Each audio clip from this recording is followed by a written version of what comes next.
Jesus describes himself as having nowhere to lay his head. He was speaking to someone who wanted to follow him. The man said that he would follow Jesus anywhere he went.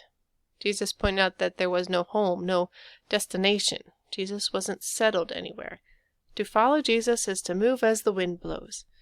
I'm willing to follow Jesus if there's no known destination. One of the things I had to give up to be a missionary was owning a home. We lived in many apartments before we were finally homeowners. I can remember the longing for a home, the thinking about how friends were paying their mortgages off, and I hadn't even begun.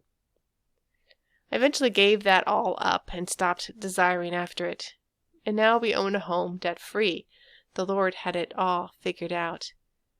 Without a place to lay his head, Jesus took the opportunities to do so that were available to him. He was asleep on the boat during the storm. He was at rest while those around him panicked. Followers of Jesus should be able to lay down their heads and rest while the rest of the world is panicking. Jesus had no felt need to stop the storm. He knew he could lie down in peace and sleep because God kept him dwelling in safety. That's a quote from Psalm 4.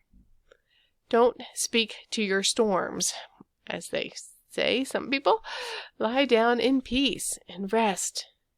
A follower of Jesus should be marked by faith, not fear.